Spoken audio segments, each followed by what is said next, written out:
नमस्कार, मेरा नाम भाऊ तोरसेकर। आप देख रहे हैं प्रतिपक्ष। दोस्तों, मैं बोल रहा हूँ तो आज 26 अगस्त की तारीख है और सुबह सुबह खबर आ गई कि G23 के लीडर और कांग्रेस के बहुत सीनियर नेता गुलाम नबी आज़ाद ने कांग्रेस पार्टी के अपने सब पदों से रिश्ता तोड़ा है या रेजिग्नेशन दिया है। मानो कांग्रेस पार्टी से ही रिश्ता तोड़ दिया है। जब सब पदों से, उसका मतलब एक होता है कि वो सब यानी प्राथमिक सदस्यता से भी वो अलग हुए, यानी उन्होंने कांग्रेस से छुटकारा पाया है। और वैसे भी देखो तो 2 साल से वो कुछ करते भी नहीं थे। ना पार्टी उनको बुलाती थी, किसी मीटिंग में बुलाया जाता था, किसी डिसीजन मेकिंग में, निर्णय प्रक्रिया में वो थे। और वो अकेले ने, बहुत सारे सीनियर लीडर्स ने 2 साल पहले एक लेटर लिखा था। लेकिन ये ट्रेजेडी जो शोकांतिका है, गुलाम नबी आज़ाद हो, कपिल सिब्बल हो या ऐसे आनंद शर्मा हो, ऐसे नेताओं की जो शोकांतिका हम देखते हैं, जिन्होंने अपनी ज़िंदगी के अहम साल, अब गुलाम नबी आज़ाद देखो 50 साल उन्होंने अपनी पार्टी को दिए।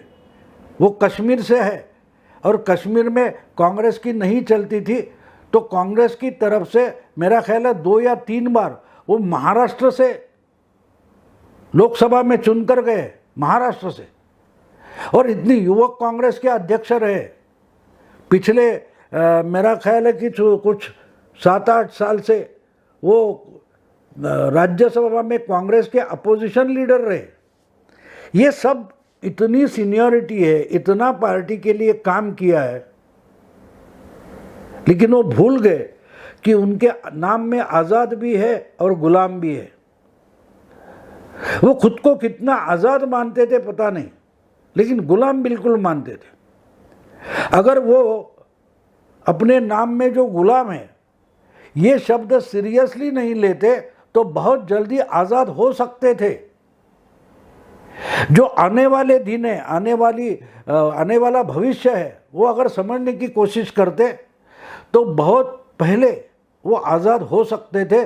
जिस वक्त हमारे महाराष्ट्र के एनसीपी के नेता, जिन्होंने एनसीपी नेशनलिस्ट कांग्रेस पार्टी की 23 साल पहले स्थापना की थी, वो शरद पवार जी, वो भी कांग्रेस में थे।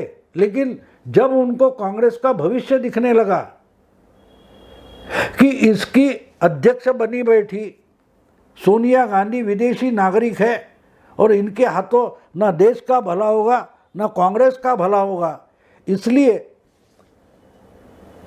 1999 में 1999 साल में, यानी 23 साल पहले, पवार साहब, पूर्णो संगमा और तारिक अनवर अलग हो गए और उन्होंने अलग पार्टी बनाई जिसका नाम नेशनलिस्ट कांग्रेस पार्टी था। तो सिर्फ सोनिया गांधी और परिवारवाद के खिलाफ नहीं थे पवार जिस ढंग से गांधी परिवार सब कांग्रेसियों को गुलाम मानता है, उससे आज़ाद होना चाहते थे। उसका कारण भी था।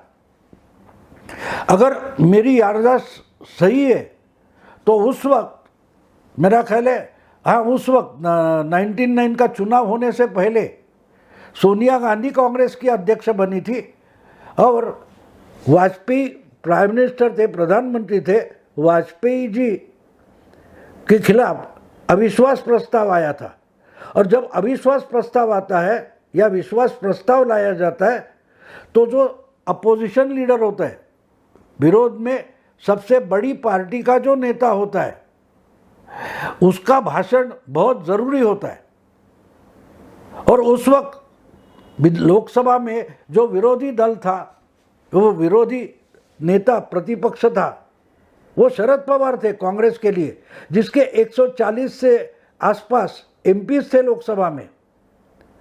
ऐसा विरोधी नेता, उसको उस अविश्वास प्रस्ताव या विश्वास प्रस्ताव में सोनिया जी ने भाषण तक नहीं करने दिया था। मुझे, अगर मेरी स्मरण शक्ति गलत नहीं है, मेरी याददाश्त गलत नहीं है, तो वो अपोजिशन लीडर होकर भी उस विश्वास प्रस्ताव की जो कार्यवाही हुई थी उसमें पवार को चुपचाप बैठना पड़ा था, क्योंकि उस प्रस्ताव पर भाषण करे तो क्या करे, किस मुद्दे पर करे, इसका सलाह मशवरा करने के लिए पवार साहब सोनिया के घर गए थे, सोनिया जी के। लेकिन उन्होंने 1-1.5 घंटे बिठाकर उनको भेज दिया, बोला मैं मैसेज भेज देती हूँ। और उस वक्त सोनिया जी पार्लियामेंट में नहीं थी, और 99 के चुनाव, नेक्स्ट चुनाव में खड़ी हो गई और पार्लियामेंट आ गई। लेकिन जब मैं बोल रहा हूँ उस वक्त 99 में जब अविश्वास प्रस्ताव का मामला था, तब सोनिया पार्टी की अध्यक्ष बनी थी, लेकिन मेंबर ऑफ पार्लियामेंट नहीं थी। और जब उनका मैसेज आया तो मैसेज ये था कि पवार भाषण नहीं करेंगे। Deputy leader of opposition, Congress के उपनेता थे माधवराव सिंधिया, ज्योतिरादित्य के पिताजी, उनको कहा था आप अपोजिशन की, कांग्रेस की तरफ से भाषण करेंगे, शरद पवार नहीं करेंगे। ये क्या तरीका था? पार्लियामेंट्री सिस्टम में अपोजिशन लीडर का ये अधिकार होता है, लेकिन गांधी परिवार का गुलाम कांग्रेस पार्टी थी, उसमें तरीके अलग होते हैं। पार्लियामेंट्री सिस्टम में आपका अधिकार हो, लेकिन फिर भी हमारे लिए तुम गुलाम हो। इसलिए अगर हम बोलते कि आप लोकसभा में भाषण नहीं करेंगे तो नहीं करेंगे, आपका जो असिस्टेंट है माधवराव सिंधिया वो भाषण करेंगे। तो पवार को दिखाने की कोशिश की सोनिया गांधी ने कि तुम गांधी परिवार के गुलाम हो। पार्लियामेंट में आपको अपोजिशन लीडर की मान्यता रहेगी, लेकिन गांधी परिवार के सामने कांग्रेस पार्टी में तुम गुलाम हो, हमारे आदेश के गुलाम हो, और इसलिए तुम भाषण नहीं करोगे। पार्लियामेंट ने तुमको अधिकार दिया, फिर भी वो अधिकार गांधी परिवार निकाल लेता है, हटा देता है, और तुम्हारे जगह दूसरे किसी को भाषण करने को बोलेगा। और ये हुआ था। तो उससे अपमानित होकर पवार ने बताने की कोशिश की कुछ महीनों में कि हम गुलाम नहीं हैं, हम आज़ाद भारत के, आज़ाद कांग्रेस के आज़ाद नेता है, ये दिखाने की कोशिश शरद पवार ने की थी। और इसीलिए उन्होंने कांग्रेस छोड़ी, या सोनिया गांधी ने उनको निकाला पार्टी से। तो उस वक्त शरद पवार, पूर्णो संगमा या तारिक अनवर ने आज़ाद होने की कोशिश की थी। क्या जिनकी मानसिकता ही गुलाम हो, ऐसे कांग्रेस के बाकी नेता उसी वक्त पवार के साथ खड़े हो जाते, तो आज जो हालत हुई है, फिर वो आज़ाद की हो या बाकी कांग्रेस लीडर्स की हो, सीनियर कांग्रेस लीडर्स की हो, उतनी बुरी हालत आज हो जाती। पवार उस वक्त अलग हो गए, आज़ाद हो गए। गांधी परिवार की गुलामी थी, उससे पवार उस वक्त आज़ाद हो गए, और आज़ाद होकर उन्होंने अपनी पार्टी बनाई। ठीक है, महाराष्ट्र के बाहर उस पार्टी की कोई ताकत नहीं रहेगी। मेरा ख्याल है उसके कुछ 1 साल पहले ममता बनर्जी भी अलग हो गई थी, उन्होंने अपनी पार्टी बनाई, वो आज़ाद हो गई। वो आज देख रहे हैं हम बंगाल में क्या है। तो ये कांग्रेस नहीं, बल्कि गांधी परिवार से कांग्रेस को आज़ाद करने की कोशिश बहुत सालों से चल रही है। चरण सिंह से लेकर शुरू हो गई, ऐसा मान सकते हैं। बहुत सारी क्षेत्रीय पार्टियां हम देखते हैं, वो भी गांधी परिवार की गुलामी से आज़ाद हुए कांग्रेस नेताओं की पार्टियां हैं। देवीलाल की लोकदल होगी, चरण सिंह, अलग अलग पार्टियां आप देखो। वो गांधी परिवार की गुलामी से कांग्रेस को मुक्त करने की कोशिश थी। और उसमें मैं मानता हूँ कि लेटेस्ट कोशिश अगर किसकी होगी, वो शरद पवार की थी, जो 1999 में 2000 साल शुरू होने के पहले पवार ने आज़ाद होने की कोशिश की। अगर उसी वक्त कपिल सिब्बल हो, गुलाम नबी आज़ाद हो, आनंद शर्मा हो, बहुत सारे लोग शरद पवार के साथ आ जाते, तो आज जो कांग्रेस की बुरी हालत है वो नहीं होती। क्योंकि 1-2 नेता, 3-4 नेता या 23 नेता, उनका गुट कांग्रेस से आज़ाद होने से कोई मतलब नहीं था।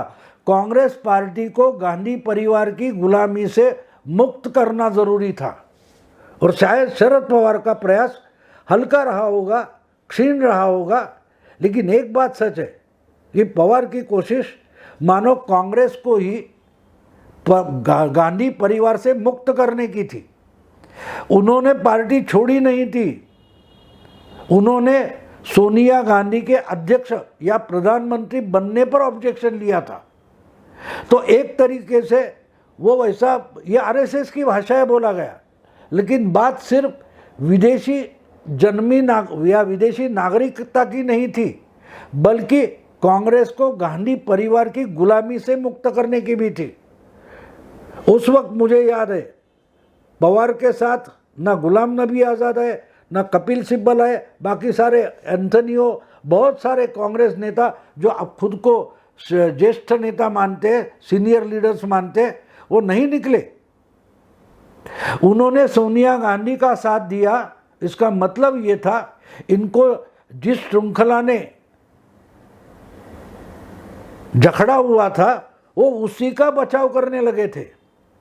ये गुलामी को ही आज़ादी समझ बैठे थे, तो उनका नाम ही गुलाम नबी आज़ाद है। लेकिन वो उस वक्त भी सोनिया गांधी के साथ रहे, उसका मतलब ये था ये गुलामी को ही आज़ादी समझ रहे थे। मानो 23 साल निकल गए, अब उनको पता चल रहा है कि पवार ने जो किया था वो गुलामी से आज़ाद होने की कोशिश थी, और उस वक्त उनको गुलामी में ही आज़ादी दिखती थी। वो गुलाम रहने को ही आज़ाद मानते थे, और इसलिए 2 दशक से और ये गुलाम नबी आज़ाद गुलाम रहे। मानो ये प्रतीक्षा कर रहे थे कि कभी मेरा अपमान होगा, कभी मेरी अवहेलना होगी, कभी मुझे और कैसे कैसे लज्जित किया जाएगा। सोनिया जी नहीं, उनके बच्चे भी मुझे अपमानित करेंगे, क्या उसका इंतजार करते बैठे थे? गुलाम नबी आज़ाद क्या ऐसी बात का, ऐसे अनुभव का इंतजार करते बैठे थे? जिस ढंग से सोनिया गांधी अचानक आकर डायरेक्टली कांग्रेस की अध्यक्षा बन गई, उस गुनाह में खुद पवार भी शामिल थे, क्योंकि सोनिया गांधी जब पॉलिटिक्स में एक्टिव हुई तब कांग्रेस का चुना हुआ अध्यक्ष था, जिसका नाम था सीताराम केसरी। जिस व्यक्ति को और जिस बूढ़े सीनियर सिटीजन, सीनियर लीडर को एक कांग्रेस के अधिवेशन में पार्टी का अध्यक्ष चुना गया था, उसको जबरदस्ती से हटाकर सोनिया गांधी अध्यक्ष बनी। तब एक तरीके से उन्होंने बताया था कि ये हमारी विरासत है, हमारी मालमत्ता है, हमारी प्रॉपर्टी है, कांग्रेस गांधी परिवार की प्रॉपर्टी है, हम मेहरबानी करेंगे तो दूसरे किसी को अध्यक्ष बनाकर बिठा देंगे, वरना तो हम ही अध्यक्ष रहेंगे। कांग्रेस पार्टी में जो जो निर्णय होगा वो हम ही करेंगे, हम तय करेंगे कि कांग्रेस को डुबाना है या उबारना है। तो जिसका साथ सीताराम केसरी की समय उनको हटाने का कोशिश हो गई, उनको अपमानित करके मानो लात मारकर बाहर निकाला गया, पार्टी से भगाया गया, बाथरूम में बंद करके उनको टॉर्चर किया गया। उस वक्त शरद पवार भी बाकी गुलामों के साथ थे, लेकिन बहुत जल्दी इनकी समझ में आ गया कि उनकी गलती क्या थी। तो ठीक है, देर से आए दुरुस्त है, लेकिन पवार ने जब कोशिश की, केसरी ने शुरुआत की थी, वो आगे लेकर जाने की कोशिश संगमा, तारिक अनवर और शरद पवार ने की, तब गुलाम नबी आज़ाद उनके साथ क्यों नहीं आए? क्यों अश्विनी कुमार नहीं है? क्यों आनंद शर्मा नहीं है? तो एक तरीके से आप अपनी गुलामी में खुश थे। मानो जैसे पिंजरे में तोता होता है, उसके पर होते हैं लेकिन उड़ने की हिम्मत गवा बैठता है पिंजरे का तोता। ऐसी ही हालत पूरे कांग्रेसी नेताओं की पिछले मानो 30-40 साल में हो गई है। दिखाई देते कि इनके पर है, ये उड़ भी सकते हैं, ऐसा हमें लगता है, लेकिन पिंजरे का दरवाजा खोलो तो खुले आसमान में उड़ने के लिए भी ये डरते हैं। दरवाजा खोल दो पिंजरे का, बाहर आते फिर डरकर अंदर जाते हैं। उनको बहुत सेफ लगता है, कंफर्ट जोन लगता है। और इसीलिए जब पवार ने बगावत की थी तो आज़ाद ने उनका साथ नहीं दिया, गुलाम रहना पसंद किया। वो उनकी कितनी बड़ी गलती थी ये अब उनको पिछले 7-8 साल में समझ रहा है। अपनी तरीके से उन्होंने कोशिश की है, मैं ऐसा नहीं मानता कि जिस ढंग से राहुल गांधी ने उस वक्त प्राइम मिनिस्टर थे मनमोहन सिंह, उनको भी अपमानित किया था। जो प्राइम मिनिस्टर थे वो अमेरिका में रो रहे थे, क्यों मुझे अपमानित कर रहे हो। उन्होंने कुछ ऑर्डिनेंस फाइनल किया था और वो अमेरिका में यूनो के मीटिंग के लिए गए थे, तो प्रेस कॉन्फ्रेंस में आकर वो ऑर्डिनेंस जो फाड़ कर दिखाया था, ये कचरे के डिब्बे में डालो, कूड़े के डब्बे में डाल दो, ऐसा बोला था राहुल गांधी ने। तो वो प्राइम मिनिस्टर और पूरी मंत्री परिषद का अपमान था। वो सहकर भी मनमोहन सिंह चुप बैठ गए। अकेले मनमोहन सिंह तो नहीं, एंथनी भी चुप बैठे, गुलाम नबी आज़ाद चुप बैठे, कपिल सिब्बल चुप बैठे। नहीं, उसकी सराहना करने की, उसको संभालने की कोशिश की गई। जो गलती है उसको आप सही ठहराने की कोशिश करोगे तो आपका ही नुकसान हुआ, और अभी वही नुकसान हो रहा है।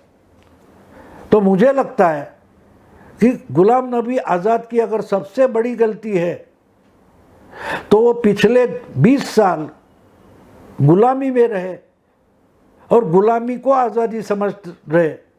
शरद पवार ने जब बगावत की थी उस वक्त अगर आज़ाद उनके साथ निकल जाते तो शायद अकेले आज़ाद नहीं, और जो 23 लोगों का ग्रुप उन्होंने अभी बनाया वो उस वक्त बन जाता तो कांग्रेस की इतनी बुरी हालत नहीं होती।